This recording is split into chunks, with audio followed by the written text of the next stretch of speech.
Wabarakatuh. Waalaikumsalam warahmatullahi wabarakatuh. Alhamdulillahirabbil alamin wassalatu wassalamu ala asrofil anbiya'i wal mursalin wa ala alihi wa sahbihi ajmain, amma ba'du. Langkah yang pertama dan yang paling utama, marilah kita panjatkan puja dan puji syukur kehadirat Allah Subhanahu wa taala yang telah memberikan kita beribu-ribu nikmat, di antaranya nikmat kesehatan dan nikmat kesempatan supaya kita bisa berkumpul di depan halaman rumah yang kita cintai ini. Langkah yang kedua, sholawat bertangkikan salam ke ruh junjungan alam yakni Nabi besar Muhammad sallallahu alaihi wasallam yang melafazkan Allahumma sholli ala sayyidina Muhammad wa ala ali sayyidina Muhammad. Yang sama-sama kita hormati Bu dosen pengampu, yang sama-sama kita sayangi kawan-kawan sekalian, walaupun kita tidak bisa berkumpul pada hari ini. Marilah kita masuk ke pembakalan yang pertama, yaitu Nurul Sakilah. Kepada Nurul Sakilah dipersilakan. Baik, pertama A. Pengertian bunyi. Bunyi pada dasarnya muncul karena ada benda yang bergetar. Ketika suatu objek bergetar, getaran itu membuat partikel-partikel di sekitarnya ikut bergerak maju mundur. Bunyi termasuk ke dalam gelombang mekanik longitudinal, disebut mekanik karena butuh medium seperti udara, air, atau padatan untuk merambat. Disebut longitudinal karena arah rambat gelombang sejalan dengan arah getaran partikelnya. Jadi partikel-partikel udara hanya bergerak maju mundur, bukan naik turun. Dalam mempelajari bunyi, beberapa besaran fisika yang sering muncul antara lain frekuensi, amplitudo, periode, dan panjang gelombang. Yang pertama, frekuensi menentukan tinggi rendahnya suara. Yang kedua, amplitudo menentukan kerasnya lembut suara. Yang ketiga, panjang gelombang dan periode berkaitan dengan kecepatan rambat bunyi.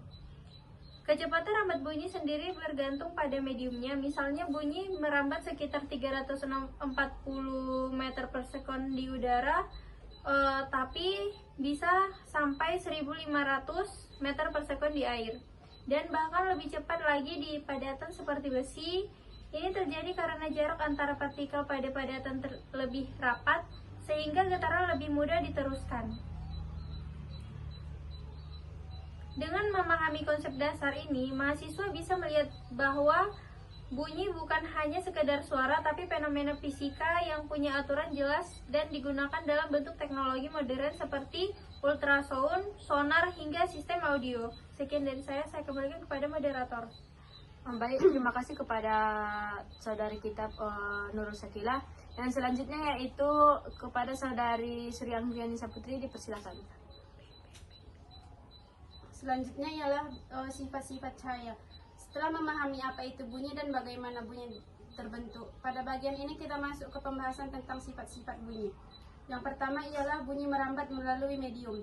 Sifat paling dasar dari bunyi adalah bahwa bunyi harus merambat melalui medium. Medium ini bisa berupa udara, air, maupun benda padat. Tanpa medium, bunyi tidak bisa bergerak sama sekali. Karena itu, ruang vakum bunyi mustahil terdengar. Kecepatan rambat bunyi berbeda-beda tergantung mediumnya. Yang udara sekitar 340 meter per sekon dan air sekitar 1500 meter per sekon. Padatan seperti besi bisa mencapai 5000 meter per sekon. Semakin rapat partikel suatu medium, semakin cepat bunyi merambat. Hal ini menjelaskan kenapa bunyi lebih cepat dipadatkan daripada udara. Yang kedua itu bunyi punya frekuensi tertentu. Yang pertama, frekuensi bunyi menentukan tinggi rendahnya nada. Yang kedua, frekuensi rendah yaitu nada rendah, dan yang ketiga frekuensi tinggi yaitu nada tinggi. Yang ketiga, amplitudo menentukan keras lemahnya bunyi. Amplitudo bunyi menggambarkan besar kecilnya energi bunyi, yaitu amplitudo besar dan amplitudo kecil. Yang keempat, bunyi dapat dipantulkan. Bunyi dapat dipantulkan oleh permukaan keras. Ini bisa menghasilkan gema dan gaung. Pemantulan bunyi ini diaplikasikan sebagai teknologi seperti sonar dan USG yang memanfaatkan gelombang pantul untuk mengukur jarak atau memetakan objek. Yang kelima, bunyi bisa dibiaskan. Pembiasan bunyi adalah perubahan arah rambat bunyi karena melewati medium berbeda atau kondisi yang berubah, misalnya perubahan suhu udara. Yang keenam, difraksi atau pelenturan bunyi. Bunyi dapat melewati celah-celah sempit atau membelok di sekitar penghalang. Ini sebabnya suara orang di balik tembok masih bisa terdengar meskipun tidak terlihat. Dan yang terakhir ialah intervensi bunyi. Intervensi adalah penggabungan dan gelombang bunyi, yaitu jika gelombang saling menguatkan maka bunyi lebih keras, dan jika gelombang saling melemahkan maka bunyi lebih kecil. Fenomena ini terjadi pada konser musik atau ruangan dengan speaker banyak. Saya kembalikan kepada moderator. Baik, terima kasih kepada saudari Sri Anggreni Saputri. Yang selanjutnya yaitu saudari kita Nur Aminah Rambe, dipersilakan. C. Proses perambatan bunyi. Pada bagian ini pembahasan berfokus pada bagaimana bunyi merambat dari sumbernya hingga bisa kita dengar, serta bagaimana proses ini dimanfaatkan dalam berbagai teknologi modern. Sebagai mahasiswa memahami proses perambatan bunyi tidak hanya penting secara teori, tetapi juga dalam melihat relevansi bunyi dalam kehidupan dan perkembangan teknologi. Yang pertama, proses perambatan bunyi. Bunyi terjadi ketika sebuah benda bergetar. Getaran itu kemudian menyebabkan partikel-partikel di sekitarnya ikut bergetar. Perambatan bunyi terjadi melalui langkah-langkah berikut. Yang pertama, sumber bergetar, yaitu menimbulkan gangguan pada medium. Yang kedua, partikel medium saling mendorong, yaitu terjadi rapatan dan renggangan. Yang ketiga, gelombang longitudinal terbentuk, yaitu merambat ke segala arah. Yang keempat, gelombang sampai ke telinga, yaitu gendang telinga bergetar. Yang kelima, otak memproses getaran, yaitu menjadi bunyi yang kita dengar. Yang kedua, perambatan bunyi pada berbagai medium. Bunyi bisa merambat melalui 3 medium utama, yaitu gas, cair, dan padat.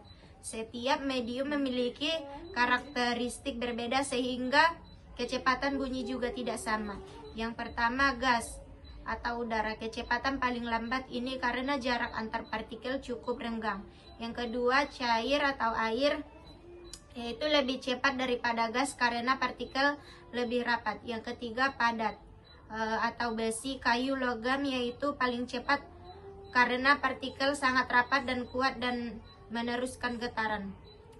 Selanjutnya saya kembalikan kepada moderator. Baik, terima kasih kepada saudari Nur Aminah Rambe. Yang selanjutnya yaitu contoh penerapan bunyi dalam kehidupan sehari-hari. Di mana yang pertama yaitu komunikasi ataupun berbicara dan mendengarkan. Yang kedua yaitu alat musik, semua alat musik bekerja menggunakan getaran. Yang ketiga yaitu speaker dan mikrofon. Yang kelima yaitu sonar kapal. Yang ketujuh sistem alarm dan bel. Dimana kesimpulannya yaitu berdasarkan pembahasan yang telah diuraikan dapat disimpulkan bahwa bunyi merupakan gelombang mekanik yang dihasilkan dari getaran suatu benda dan merambat melalui medium seperti udara, air, atau padatan. Bunyi memiliki karakteristik tertentu seperti frekuensi, amplitudo, dan panjang gelombang yang menentukan tinggi nada serta keras lembutnya suara. Sifat-sifatnya berupa pemantulan, pembiasan, interferensi, dan difraksi. Juga berperan besar dalam bagaimana bunyi dapat didengar dan dimanfaatkan.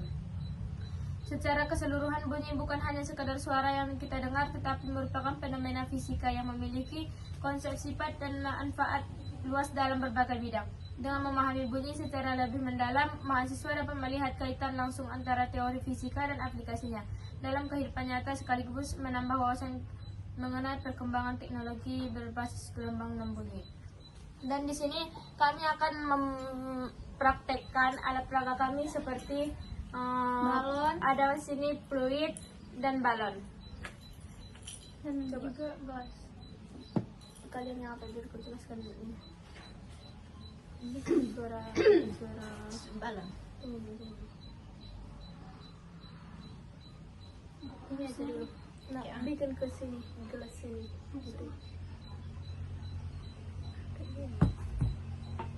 Ditiup di dalam. Masukkan. Oh iya. Apa dulu potong? Baru.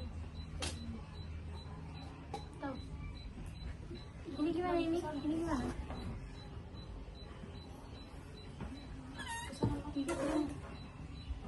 Sana mami tidur.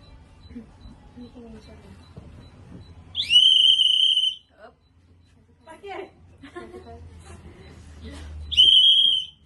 Di mana bunyi dalam fluid yaitu fluid dapat mengeluarkan bunyi karena adanya getaran udara di dalamnya. Saat kita meniup fluid, udara yang masuk akan bergerak cepat dan berputar di ruang kecil dalam fluid, sehingga menimbulkan getaran. Getaran ini adalah yang merubah menjadi bunyi nyaring yang kita dengar. Yang pertama yaitu udara itu masuk. Saat kita meniup fluid, udara masuk melalui lubang kecil. Yang kedua yaitu udara membentuk sisi fluid. Udara yang masuk langsung mengenai pinggiran bagian dalam fluid. Hal ini membuat udara bergetar. Yang ketiga yaitu terjadi getaran suara, di mana getaran udara di ruang fluid itulah yang menghasilkan gelombang bunyi. Bunyi keluar melalui lubang fluid. Bunyi yang dihasilkan kemudian keluar dan terdengar oleh telinga kita sebagai suara nyaring. Tit. Ini ada nggak? Enggak, itu adalah gitu aja.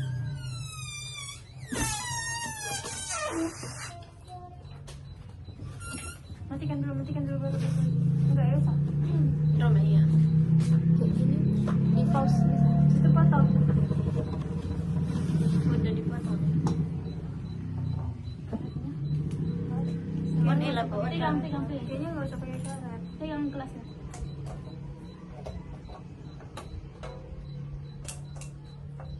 Terus getaran. Baik. Gini. Gimana? Gini. Jeng jeng jeng.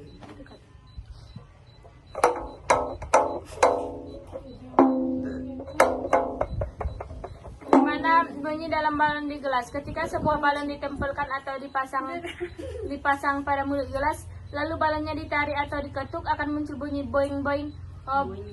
Bunyi itu terjadi karena getaran. Dimana yang pertama itu balon bergetar. Saat kita menarik atau menepuk balon yang menutupi gelas, balon akan bergerak naik turun. Gerakan ini disebut getaran. Yang kedua itu getaran masuk ke dalam gelas. Getaran dari balon diteruskan ke udara di dalam gelas. Udara di dalam gelas ikut bergetar. Yang ketiga yaitu terjadi gelombang bunyi, di mana yaitu udara yang bergetar menghasilkan gelombang suara. Yang keempat yaitu gelas memperkuat bunyi. Bentuk gelas seperti tabung membuat suaranya menjadi lebih keras dan bergema. Karena itu bunyi dari balon bisa terdengar lebih jelas. Kok nggak bisa lagi? Itu Pak Haho. Enggak.